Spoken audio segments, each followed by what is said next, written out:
Чернобыль как история. С каждым годом искажается природой, рукой человека и временем, которое никак не вернуть. В этом и есть нечто общее, а у меня как автора есть желание запечатлеть некоторые моменты этой истории для вас, моих зрителей. В этом походе моя главная задача была показать вам город Припять с высоты, рассказать о западном маршруте, который мы с трудом преодолели, и, конечно же, о том, что для меня значат все эти походы в зону отчуждения и какие эмоции человек получает, пребывая в забытом людьми, охваченном природой и зараженном радиацией месте, где ты наедине с собой и природой. Это моя история похода в Чернобыльскую зону отчуждения, где я покажу вам состояние города на момент 2019 года и расскажу о том, каким был этот поход и что я усвоил для себя. Это будет долгий ролик, потому я попрошу заранее поставить лайки и по возможности поделиться этим видео с друзьями. Конечно же, заварить чай и со всем удовольствием погрузиться в просмотр этого маленького фильма, в то время пока у вас нет возможности или времени посетить Чернобыльскую зону отчуждения самостоятельно. Приятного просмотра!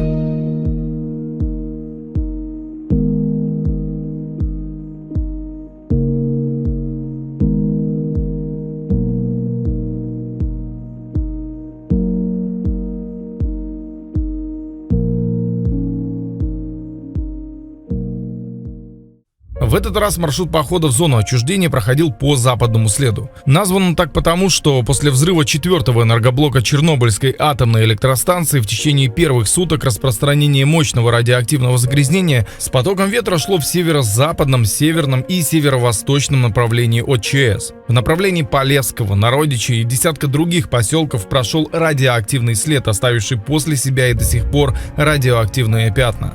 Наш путь проходил от города Овруч до поселка Радча, где мы уже своим ходом с большим грузом, запасом воды и еды направились по железной дороге в направлении станции Янов, что в нескольких километрах от города Припять. Это совсем другой маршрут, по которому я вообще никогда не ходил. И вот благодаря Мишане, ссылку на его канал я кину в описании обязательно. Вот, он показывает мне совсем другую дорогу.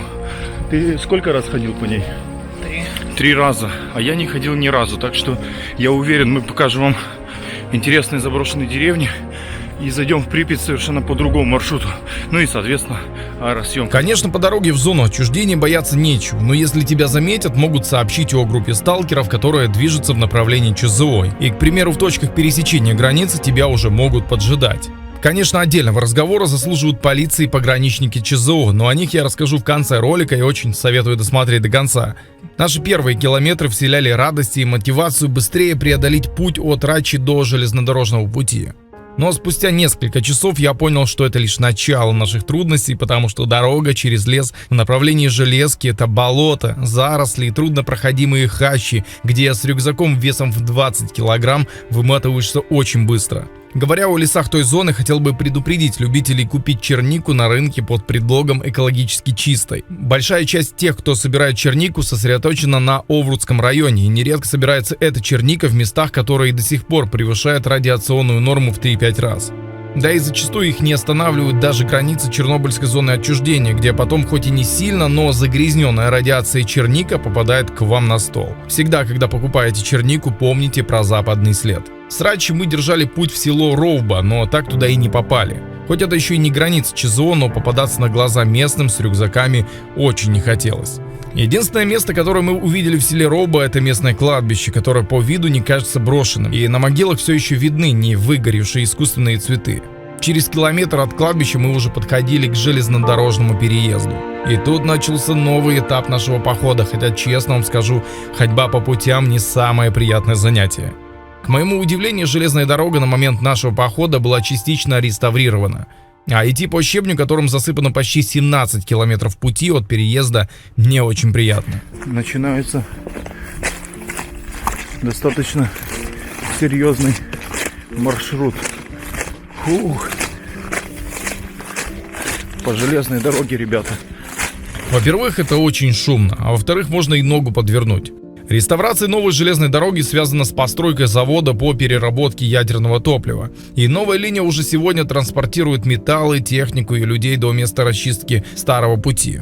Двигаясь вперед, с каждым километром ты видишь, как то, что казалось безнадежным вчера, уже сегодня понемногу оживает. Для того, чтобы перейти границу зоны отчуждения, нам необходимо было дождаться вечера, чтобы не попасться раньше времени. Потому было принято решение сделать небольшой привал в лесу возле железнодорожной линии и заодно запустить дрон и показать вам, насколько все-таки красивая природа зоны отчуждения. Как природа овладела этим куском земли и какой путь нам еще предстоит пройти. Вот там вдалеке Припять, а вокруг одни леса. Уже скоро станет совсем темно, нам остается всего несколько часов, чтобы найти место для ночлега, но это лишь наше желание. На самом деле мы шли за горизонт, в зону отчуждения, где ты сам на сам с природой, ощущая всю силу апокалипсиса, который частично коснулся этой земли.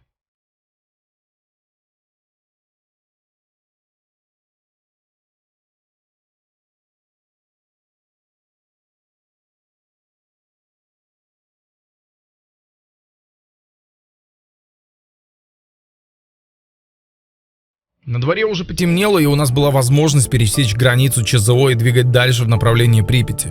Поскольку шла постройка новой железнодорожной линии, у нас было два варианта. Идти до железнодорожной станции, которая находилась в 15 километрах, а силы были уже на исходе, или надеяться на то, что железку еще не успели реконструировать, и в одном месте должен был находиться кирпичный пост, в котором, по идее, мы должны были заночевать, чтобы восстановить силы и отдохнуть. И как вы думаете, что было дальше? Да, нам очень повезло. Как раз до того места еще не успели сделать железку, и, соответственно, домик был цел. Это была отличная возможность отдохнуть за ночь, покушать и хорошенько выспаться, чтобы на следующий день с полными силами отправиться дальше. Потому что западный маршрут достаточно скучный, о чем я расскажу позже, унылый и тяжелый. Утром мы проснулись, собрались и отправились в путь. Рюкзак после одного дня похода полегчал всего на 2 килограмма. Вот так, кстати, выглядит тот самый домик, который мы, скорее всего, видели уже последний раз. А вот так выглядит то место с высоты. С одной стороны болото и мертвый лес, а вдалеке видно, как быстро идет постройка новой дороги, потому мои слова подтверждают то, что скоро кирпичный домик для ночлега сталкеров снесут, и пережидать ночь нужно будет или в лесу, или на ближайшей станции. А по маршруту нам оставалось еще шагать и шагать, а за горизонтом не было видно ничего.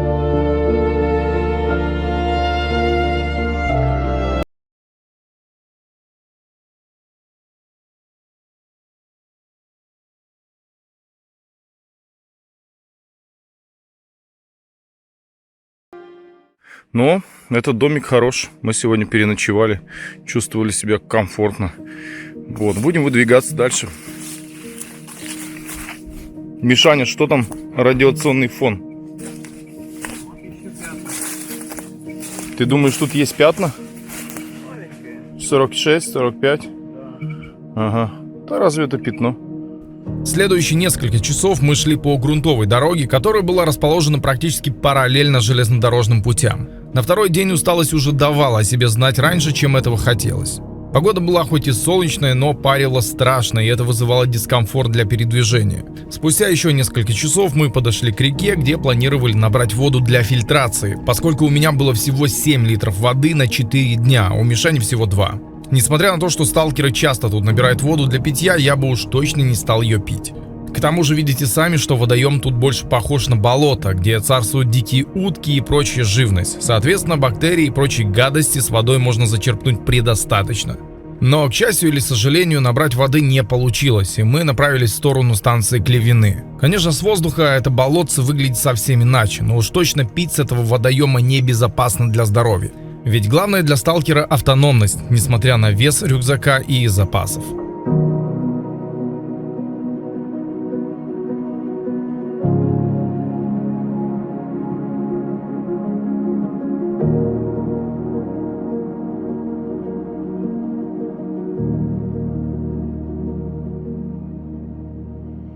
Спустя еще 3 километра мы достигли станции Клевины. Заброшенная станция и пристанище для сталкеров, которые иногда в критических случаях ночуют на крыше, чтобы не стать едой для диких животных ночью.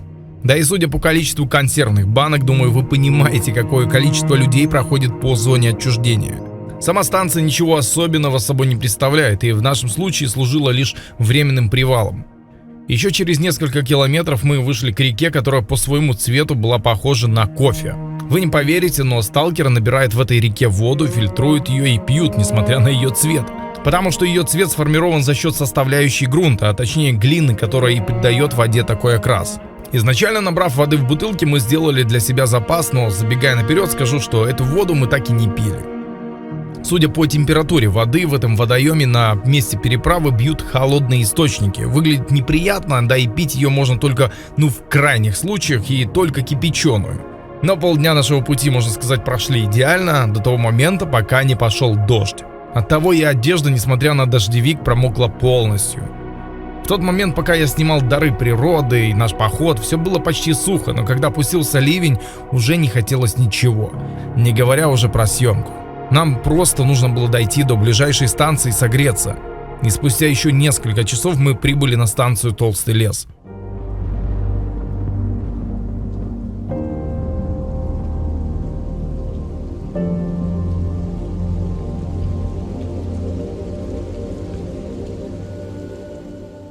Из-за дождя мы были очень дезморалены, будучи полностью мокрыми, нам пришлось задержаться на станции более 3 часов, пока не просушилась обувь и одежда.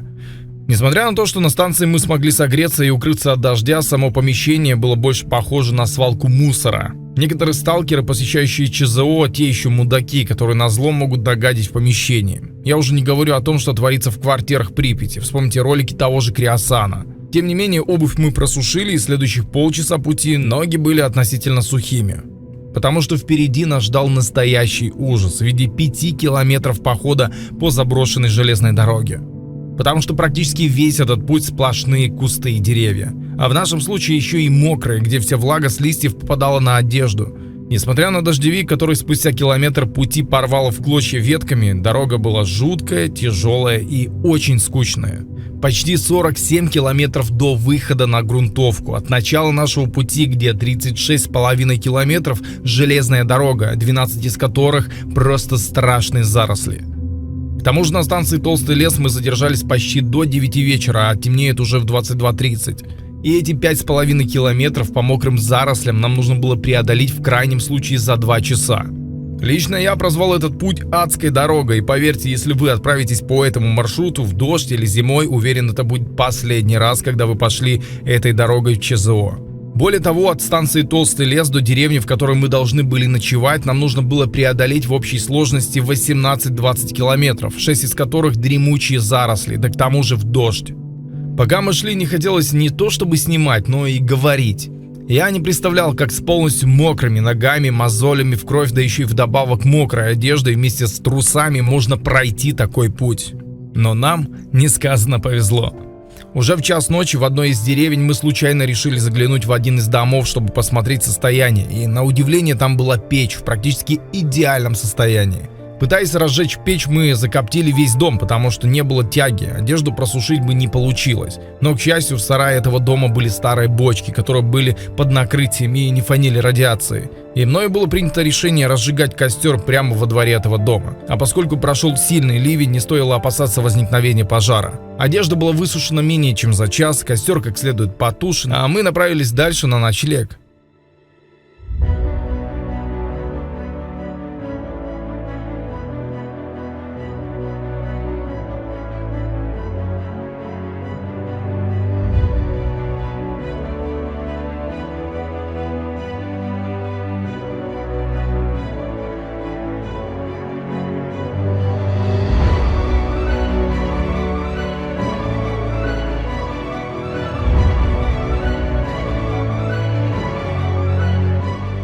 В ту ночь усталость просто зашкаливала. Я лишь один раз доставал телефон, чтобы показать вам, как звучит линия в 750 киловольт. Послушайте этот звук.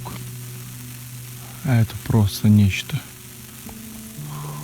Меня, конечно, не видно, но так звучит нагруженная линия под завязочку в 750 тысяч вольт. Мы еле дошли до точки ночлега и заночевали в одном из сталкерских домов, который, на удивление, достаточно неплохо сохранился. В этой деревне также достаточно неплохо сохранились некоторые дома и постройки, как деревянные, так и кирпичные. Остались атрибуты того времени в виде тетради, скорее всего, учительницы, шашек вот в такой коробочке и благодарности ветерану войны. Видно, что деревня жила неплохо, скорее всего, на тот момент это было достаточно живописное место, наполняющее жизнь и радость. Место, где была работа, возможность наслаждаться природой и строить будущее, которое перечеркнула ядерная катастрофа в 1986 году. В деревне осталось большое количество металлолома, части ограждений и даже атрибуты развлечений в виде металлической качели. Река такая же коричневая и грязная, вода не имеет постоянного течения, потому и здесь набирать воду было небезопасно. Дом, в котором мы ночевали, конечно, смотрится достаточно ухоженным. Видно, что в этом доме гостят сталкеры и в какой-то степени дают ему возможность продлить жизнь. Но есть вещи, за которые уважение к сталкерам снижается к нулю. В этом доме в раковине прихожей мы нашли пакет, а в пакете песок. Песок, который фонил достаточно сильно. А все от того, что эти чудаки забирают этот песок в подвале Юпитера, который брали на исследование. Песок, который и по сей день является опасным и разносят эту радиацию по зоне, забавы ради или проверки дозиметров. Хоть эти 3000 микрорентген не проникающие излучения, но все же неприятно. Потому вам, зрителям, которые смотрят это видео, напоминаю, что в зону отчуждения без дозиметра не стоит ходить. По сути, зона отчуждения на сегодняшний день достаточно чистая, но не забывайте о том, что туда ходят не только адекватные, но и отмороженные на всю голову. Несмотря ни на что, хату мы оставили чистой и убранной, к тому же посетителям сделали схрон с продуктами. А сами отправились в сторону города Припять, до которого уже оставалось не более 10-12 километров. Как видите, в деревне с высоты виднеется объект укрытия, город Припять среди деревьев.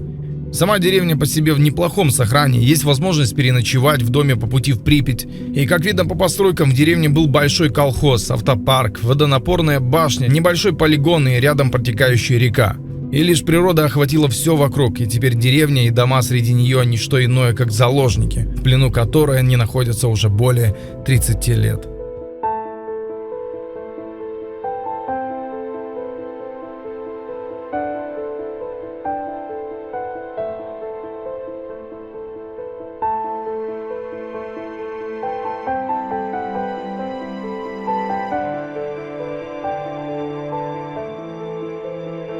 В направлении города Припять мы шли через реку и, проходя мимо, заметили кучу камней, которые использовались для укрепления береговой линии и создания шлюза. Сейчас уже большая река не что иное, как загрязненный ручей, заросший камышом и деревьями. Несколько километров пути, несколько привалов, убитые ноги, большое количество мозолей и единственная цель – сегодня попасть в Припять и занять место для ночлега. Направляясь по западному пути в город, мы заходили со стороны завода Юпитер. Опять заросли, кусты, деревья и поля. Ноги уставшие, настроение на нуле, но тут за лесопосадкой я слышу, как стадо коней, испугавшись наших шагов, сорвались с места. С коптера очень легко отследить направление коней Пржевальского, да и со временем мы догнали стадо, которое с интересом нас рассматривало. Разнообразие в таких походах – это самое важное. И очень сильно бьет по мозгам, что 2 суток твоего пути не что иное, как железнодорожное уныние, которое сопутствует тебя своими рельсами, шпалами и непроходимыми зарослями. И лишь иногда, выходя на какую-то станцию, ты чувствуешь разнообразие. В таком походе, конечно, ты ощущаешь всю тяготу апокалипсиса и безнадежности, где ты сам на сам с природой и с собой. Так сказать, хардкорный маршрут, который раскрывается лишь во второй половине. Не знаю, возможно, вам как зрителю легче более объективно взглянуть на этот поход со стороны, но скажу честно, я стараюсь писать этот текст исходя из того, что наговорил на камеру. Просто в этот раз я понял, что в походе речь кажется не связанной, а закадровый голос легче и приятнее воспринимается слушателем. Потому в этом мои эмоции искренние, а повествование ничуть не преувеличено. Доходя до Припяти, я понимал, чего мне это стоит. Но взглянуть на мертвый город с высоты – моя первостепенная задача. Еще никто не делал подобного на ютубе, хотя суть даже не в этом, а в том, чтобы запечатлеть этот момент в истории. Если вы досмотрели до этого момента, вам, наверное, стоит заварить вторую кружку чая, поставить еще один лайкос, если вам, конечно, нравятся столь длинные истории. А я вам сейчас покажу, что было дальше, где мы ночевали и как я летал к 4-му энергоблоку атомной электростанции.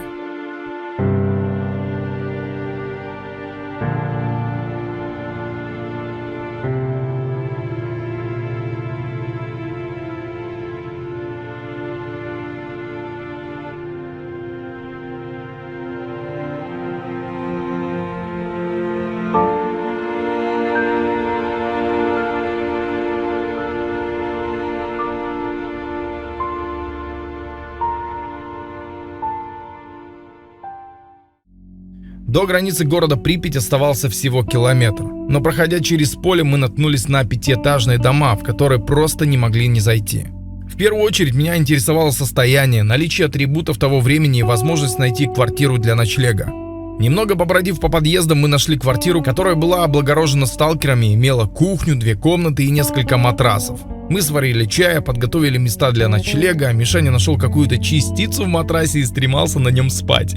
Также не давала возможности уснуть надпись на двери, где сталкер признался Наде, что спробовал своих побратемів. Да и вообще, сталкерские квартиры — это места, где можно перечитать целые письма и послания. Но я уже 6-й или 7-й раз в ЧЗО, и я ни разу не оставлял ни одной записи, ни одного послания. Я за то, чтобы зона оставалась первозданной и не превращалась в место для вандалов и художников. Было почти 8 вечера, я прямо из окна квартиры отправил коптер в сторону Припяти. Эти невероятные виды, приятный свет, пожалуй, лучшее время для съемки с высоты. Да, 120 метров, конечно, не лучшая высота для того, чтобы посмотреть портовые краны, постройки, дома, но детализация при такой высоте самая приятная. К тому же у меня был еще целый день для съемки и возможность запустить дрон утром на рассвете. Для меня наблюдать за городом с высоты лучшее, что может быть в съемке. Если вы напишите в комментариях, я сделаю отдельный ролик без нарезок полетов над Припятью под атмосферную музыку. Скорее всего, на лайв-канале. Там реально получилось минут 30 полетов. А пока дрон летал над Припятью, мы готовились к ночлегу. Потому что поднялись очень рано, чтобы отправиться в Припять. А вообще состояние домов и квартир на ПМК весьма приличное. Вообще не трудно найти себе хату для ночлега, где можно приготовить, отдохнуть, где будут целые окна и отсутствует сквозняк. Все за счет того, что дома находятся в лесу и практически отсутствуют сильные ветра. И до сих пор сохран очень приличный. На радость сталкерам. А тем временем мы подходили к границе города, проходя мимо поста. И нет, это не ГАИ, а скорее всего магазин, буквы из которого выставили в таком порядке. Стела Припяти окрашена в национальные цвета, что продлит ей жизнь и защитит от агрессивных погодных условий. И наконец-то первая 16-этажка, с которой спокойно можно насладиться видами и запустить дрон.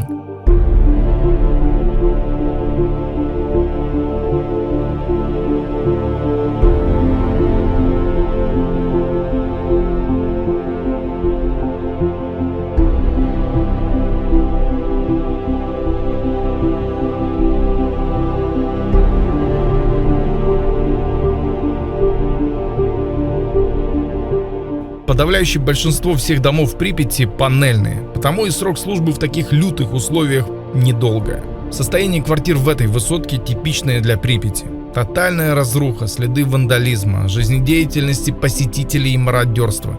Вот эта комната, например, стала пристанищем для птиц, хотя вид из окна изумительный. А утренний вид на город не менее завораживающий. Хотя туман и лучи солнца иногда мешают увидеть всю красоту силы природы, которая охватила город. Но Припять все еще тот город, который завораживает многих и каждого по-разному. Но в этом и есть нечто общее. Наверное, одиночество, которое ты ощущаешь только тогда, когда пребываешь здесь. В мертвом городе, который сгубила рука человека. Изменившего судьбы десятки тысяч людей, погубившего здоровье миллионов. Отголоски которого мы слышим и по сей день. В этом и есть весь ужас и прелесть этого места. Все зависит лишь от ракурса, с которого ты смотришь.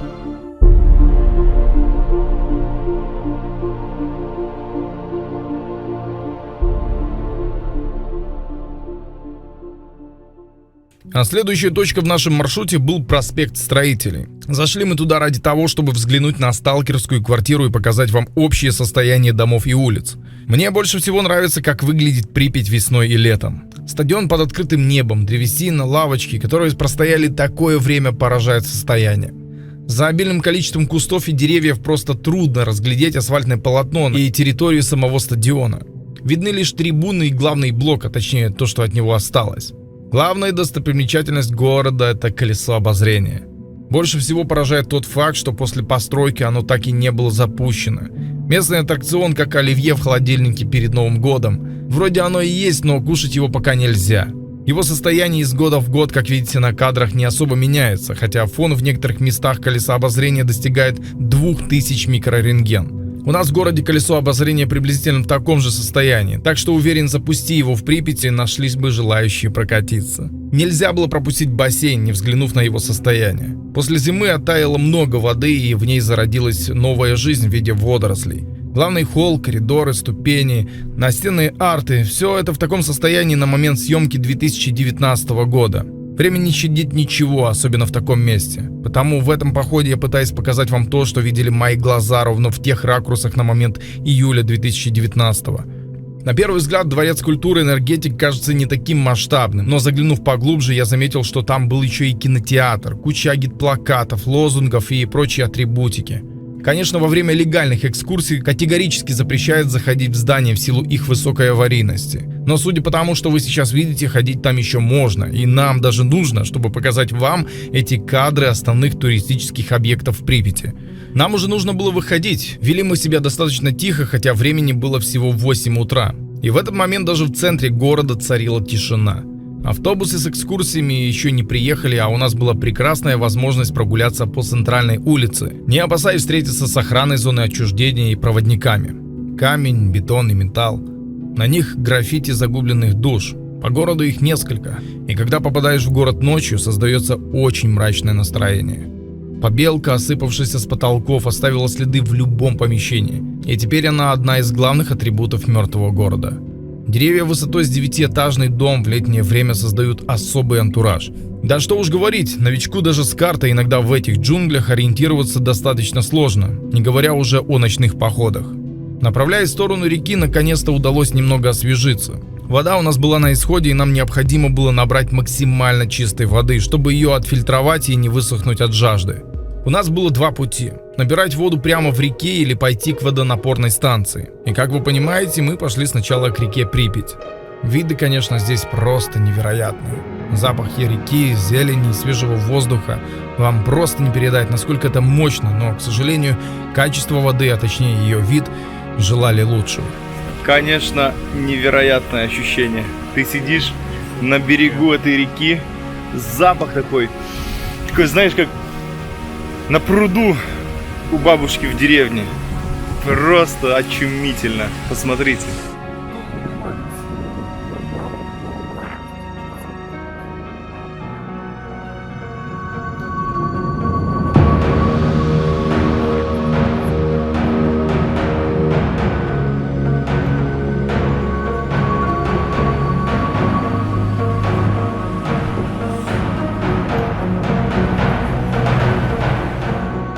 Тут все такая же коричневая вода, как и в других водоемах, встречающихся на нашем пути. Понтон, который причалил к берегу, позволил мне чутка передохнуть, насладиться видами и собираться двигать дальше в поисках питьевой воды. Да, знаю, что звучит это немного странно, но сейчас вы поймете, что в Припяти есть возможность найти воду, если вы вдруг в безвыходном положении. И нет, нам не приходилось уходить из города. За колючей проволокой все тот же город Припять и вот такие вот старые домики. Спустя несколько минут ходьбы мы приблизились к водонапорной станции, где была последняя надежда заполучить питьевую воду. Вам может показаться, что вода в этой заброшенной станции может быть омерзительной, с привкусом ржавчины, но даже к моему удивлению в ней не было ни запаха, ни привкуса, хотя утолять жажду этой водой я не собирался. Во-первых, мне лично помещение не внушает доверия, а во-вторых, буквально в 20 метрах от водонапорной станции песчаное плато, где огромные уровни радиации и практически полное отсутствие какой-либо растительности. Потому в силу моих личных предостережений я не стал употреблять воду с резервуара, хотя многие ее пьют и без фильтрации.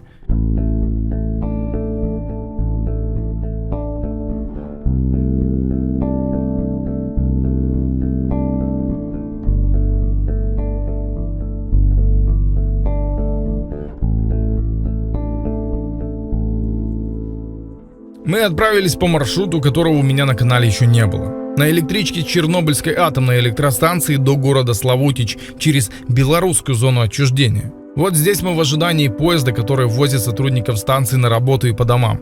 И пройдя дозиметрический контроль, мы сели на поезд. Скажу вам откровенно, для меня пока что это была единственная возможность попасть на этот поезд. Потому у нас был лишь один вариант, чтобы реализовать эту возможность. Касаемо полиции зоны отчуждения, вместо того, чтобы платить экскурсоводам, я лично плачу государству за доступный поход. Практически каждый раз я сдаюсь полиции сам, и это те еще адекватные ребята. Если ты нормальный турист, не бухарь и не наркоман, коих в зоне предостаточно, не носишь с собой радиоактивные вещи и не распространяешь гадость по зоне, то и отношение к тебе будет весьма лояльное. Потому, несмотря ни на что, там к адекватным туристам относятся с пониманием и снисходительностью. Как по мне, лучше заплатить штраф $40, чем экскурсоводам за 2 часа бессмысленного трепа по 100. Но это лично мое мнение, так что Давайте лучше о поездке по зоне отчуждения. С окна поезда открывались прекрасные виды, а главное для меня они были абсолютно новыми и неизведанными. Белорусский заповедник, поля, леса, брошенный локомотив, граница между Украиной и Белоруссией. Это был незабываемый маршрут, хотя и слишком короткий. По приезду в Славутич мы сели на автобус до Чернигова, а в Чернигове дождались развалюху, которая везла отдыхающих в Одессу, на которой, собственно, и мы добрались до Киева. А уже в Киеве, в прекрасном пристанище туристов, мы разъехались по домам. Сутки без сна, несколько сотен километров на транспорте и почти 80 в общей сложности пешком. Это была сложная дорога, которая дает тебе возможность понять степень твоей выносливости и силы духа. Дорога, которая ведет в зону отчуждения, дарит посетителям совершенно разные эмоции. Возможно, кто-то из вас, посмотрев на последствия столь масштабной ядерной катастрофы, начнет ценить больше то, что имеет. На кого-то подобный материал не производит особого впечатления и смотрится ради интереса. Но цель моя лишь в том, чтобы рассказать вам свою историю посещения зоны отчуждения города Припять и дать возможность взглянуть на мертвый город непредвзято. А ради того, чтобы иметь визуальное сравнение того, что имеем мы с вами в условиях нормальной экологической жизни и вследствие глобальной ядерной катастрофы. Большой город атомщиков, брошенный более 30 лет назад, сломивший судьбы тысячам, оставивший шрам на всю жизнь и будущем поколении, не без участи безответственного подхода к мирному атому и халатного отношения. Вот они, последствия нашей халатности, распиздяйства и пофигизма, которые присутствуют в каждом из нас. Это нужно помнить и знать в любом деле, чтобы горькая судьба этого города не повторилась по вине каждого из нас. Это была история моего похода в Припять. Я надеюсь, потраченное время на просмотр этого маленького фильма может и не принес вам большой радости, а навеял тоску или грусть, но эти эмоции – неотъемлемая часть нас с вами. В том мы и схожи, что умеем любить, понимать и сострадать. А с вами был Растян. Увидимся скоро.